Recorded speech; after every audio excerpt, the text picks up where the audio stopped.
Sabarimala സ്വർണ്ണക്കൊള്ളയിൽ Thiruvithamkoor Devaswom board മുൻ അധ്യക്ഷനെ പത്മകുമാർ ഗൂഢാലോചന നടത്തിയെന്ന് കൊല്ലം വിജിലൻസ് കോടതി. വേലി തന്നെ വിളവ് തിന്നു എന്നാണ് കോടതിയുടെ നിരീക്ഷണം. പത്മകുമാറിൻ്റെ ജാമ്യാപേക്ഷ തള്ളിയാണ് കോടതി ഈ നിരീക്ഷണം നടത്തിയത്. വിധിയുടെ പകർപ്പ് 24 കിട്ടി. അരുൺരാജ് കൊല്ലത്ത് നിന്ന് വീണ്ടും ചേരുന്നു. പറയുക അരുൺരാജ്, വിജിലൻസ് കോടതി വളരെ വ്യക്തമായിട്ട് നിശിതമായ ഭാഷയിലാണല്ലോ കാര്യങ്ങൾ പറഞ്ഞിരിക്കുന്നത്. വേലി തന്നെ വിളവ് തിന്നുന്നു.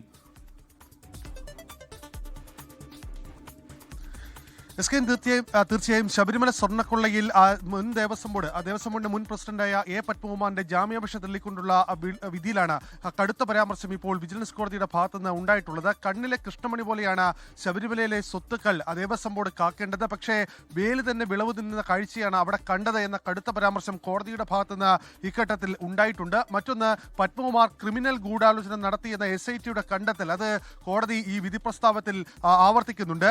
തന്ത്രിയുടെ അഭിപ്രായം പരിഗണിക്കാതെ അത് മറികടന്നുകൊണ്ടാണ് ഈ ദ്വാരപാലക ശില്പങ്ങൾ അടക്കം അതിലെ പാളികളടക്കം പുറത്തേക്ക് കൊടുത്തുവിട്ടത് എന്ന് SIT കണ്ടെത്തിയതായി കൂടി ഈ റിപ്പോർട്ടിൽ പറയുന്നു. അതായത് നേരത്തെ തന്ത്രിക്കെതിരെ മൊഴി കൊടുത്ത പത്മകുമാറിന് തിരിച്ചടിയാകുന്നു എന്നുള്ളതാണ് ഈ കോടതി വിധി പ്രസ്താവത്തിൽ ചൂണ്ടിക്കാട്ടുന്നത്.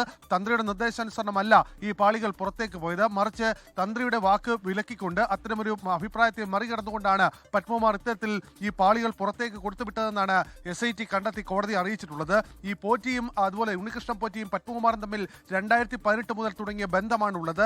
ഇതുമായി ബന്ധപ്പെട്ട് അവർ നിരവധി തവണ ഗൂഢാലോചന നടത്തി. പത്മകുമാറിന്റെ അക്കൗണ്ട് മരവിപ്പിക്കണം, ഇതുമായി ബന്ധപ്പെട്ട സാമ്പത്തികമായി ഇവർ ഇടപാടുകൾ നടത്തിയെന്നുള്ള ഗുരുതരമായ കാര്യങ്ങൾ കൂടി ഇതിലുമായി ബന്ധപ്പെട്ട് പറയുന്നുണ്ട്. പത്മകുമാറിന്റെ അക്കൗണ്ട് മരവിപ്പിക്കേണ്ടത് അനിവാര്യമായ ഘടകമാണ്. കാരണം ഏതൊക്കെ തരത്തിലുള്ള ട്രാൻസാക്ഷൻ ഇതുവരെ നടന്നിട്ടുണ്ട്, ഈ അക്കൗണ്ടിലുള്ള പണം പുറത്തേക്ക് പോകാതിരിക്കാൻ ഒരു ഇടപെടൽ കോടതിയുടെ ഭാഗത്ത് ഉണ്ടാകണമെന്ന ആവശ്യം കൂടി SITയുടെ ഭാഗത്ത് നിന്നുണ്ടാകുന്നു. പത്മകുമാറിന്റെ ജാമ്യാപേക്ഷയെ തള്ളിക്കൊണ്ടുള്ള കോടതിയുടെ നിരീക്ഷണം അത് ഈ കേസിൽ SITയുടെ അന്വേഷണം ഏത് രീതിയിൽ പോകുന്നു എന്ന ദിശാസൂചിക തന്നെയാണ് നൽകുന്നത്. കാരണം പത്മകുമാർ മാത്രമല്ല, പത്മകുമാറിന് പുറത്തേക്ക് കൂടി ഒരു ക്രിമിനൽ ഗൂഢാലോചനയുണ്ട് എന്ന് SIT പറഞ്ഞു വെക്കുന്നുണ്ട്. മറ്റൊന്ന്, തന്ത്രിക്കെതിരെയുള്ള മൊഴി പൂർണ്ണമായും SIT തള്ളുകയാണ് എന്നുള്ളതാണ് ഈ കോടതിയുടെ ഉത്തരവിൽ ചൂണ്ടിക്കാട്ടുന്നത്.